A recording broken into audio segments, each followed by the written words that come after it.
আসসালামু আলাইকুম রহমতুল্লাহি বারাকাতু। আমি আজকে কিছু কথা বলবো। কথাগুলো আপনার জন্য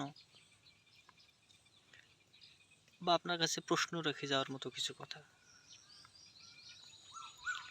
আসলে আমরা তো নিজেকে মুসলিম দাবি করি, তাই না? আমি প্রথমেই বলে নেই যে আসলে আমার কথাগুলো আপনার চিন্তা করার মতো সময় নেই।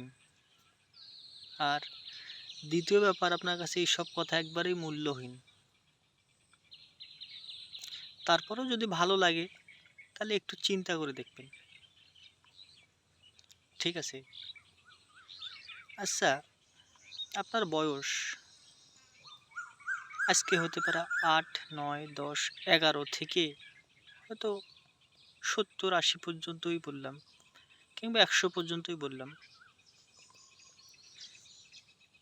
আপনি আপনার জীবনে অতীতে ভুল থাকতেই পারে। ভুলের ঊর্ধ্বে আসলে কেউ না। ভুল হতে পারে মানুষের জীবনে। তো আপনি আপনার জীবনে সালাদটাকে বা নামাজটাকে কতটুকু প্রায়োরিটি দিয়েছেন? নামাজকে আপনি কোন চোখে বা কোন দৃষ্টিকোণ থেকে দেখেন? আচ্ছা, আপনি বলতে পারবেন, বা আপনার কাছে প্রশ্ন আমার, যে আপনার জীবন দশায় বা আপনার ফোনটা যে আপনার কাছে আছে, সেই ফোনটায় আপনার জীবন দশায় আপনি কয়দিন, কতদিন ফজরের নামাজ পড়ার জন্য আপনি ফোনে অ্যালার্ম দিয়ে রেখেছিলেন বা দিয়ে রেখেছিলেন? কিংবা কতজনকে আপনি ফজরের সময় ফোন দিয়ে জাগ্রত করেছিলেন এবং নামাজের জন্য ডেকেছিলেন? আর এই মানুষটাই আপনি।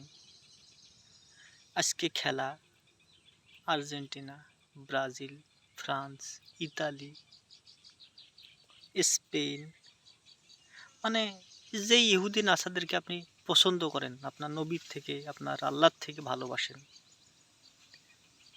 আপনি কিন্তু যুক্তি দেখাবেন, না না না না না, আমি কিন্তু আল্লাহর থেকে, নবীর থেকে তাকে বেশি ভালোবাসি না। দেখাবেন, বলবেন না আমি নবীকে বেশি ভালোবাসি, আল্লাহকে বেশি ভালোবাসি। আসলে বলা এক জিনিস, বাস্তবতা এক জিনিস, আর প্রমাণ এক জিনিস। আপনি যদি আল্লাহকে এবং তার রাসূলকে যদি ভালোবাসতেন সত্যি বলতে, তাহলে আপনি ৪টের সময় উঠে শুধু খেলা দেখার জন্য আপনি ৪টের সময় উঠতেন না। আপনি উঠতেন আল্লাহকে খুশি করার জন্য, সালাত কায়েম করতেন, নবীর জন্য সুন্নত নামাজ পড়তেন। কিন্তু আপনি তা করেননি। আপনি কি করেছেন? আপনি অ্যালার্ম দিয়ে রেখেছিলেন যে খেলা দেখবেন, Argentina, Brazil, Germany, France, Italy, Ecuador, Spain, বিভিন্ন দলের, মানে আপনি যাকে বেশি ভালোবাসেন। অথচ আল্লাহ বলেছে যে তোমরা তাদেরকে বন্ধুরূপে গ্রহণ করো। তো যাই হোক, আপনাদের কাছে, আপনার বিবেকের কাছে আমার প্রশ্ন, যে আসলে আপনি তো নিজেকে মুসলিম দাবি করেন, তার পক্ষে আপনি অনেক যুক্তিও দেখাবেন, কিন্তু সব যুক্তি একটাই, যে বেনামাজি কখনো মুসলিম না। সাহাবীদের আমলে, নবীদের আমলে কেউ যত বড়ই পাপ করুক না কেন, তাকে কাফের বলা হতো না অত সহজে। কিন্তু যে ব্যক্তি নামাজ পড়তো না, তাকে কাফের বলা হতো। আর আপনি সেই কাফেরকেই সাপোর্ট করতেছেন। আপনি একটু চিন্তা করবেন যে আপনার এটা কি উচিত কি অনুচিত। বেশি কিছু বলবো না, আপনার কাছে শুধু এটাই প্রশ্ন রেখে গেলাম। আলাইকুম রহমতুল্লাহি ওয়া বারাকাতুহু। প্রিয় ভাই বোনেরা, আমাদের কাছে পাবেন 100% খাঁটি, 100% মধু পাবেন আমাদের কাছে। এবং আমাদের কাছে পাবেন আপনারা 1 নাম্বার অরিজিনাল ঘি। এমনকি আমাদের কাছে আপনারা পাবেন মিক্স পাউডার। ঠিক আছে, যে কোনো সমস্যা, গ্যাসের যত সমস্যা আছে সেটার জন্য মেথি মিক্স পাউডার। এমনকি আমাদের কাছে আপনারা পাবেন ছেলে মেয়েদের যাবতীয় সমস্যার ঔষধ।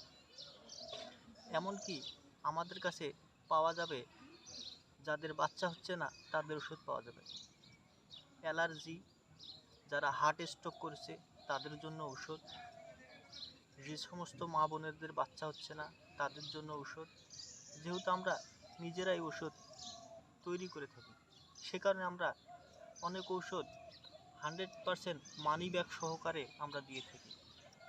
আমাদের কাছ থেকে যেন আপনারা প্রতারণা না হন, সে কারণে আমরা কোনো প্রকার কোনো অ্যাডস ছাড়া আমরা আমাদের ভিডিওর মাধ্যমে আমরা আমাদের ভিডিওগুলো দিয়ে থাকি, যেন আপনারা নেক্সট টাইম কোনো ধরনের সমস্যা হলে কিংবা কোনো ধরনের প্রতারণা হলে আমাদের সঙ্গে সরাসরি যোগাযোগ করতে পারেন।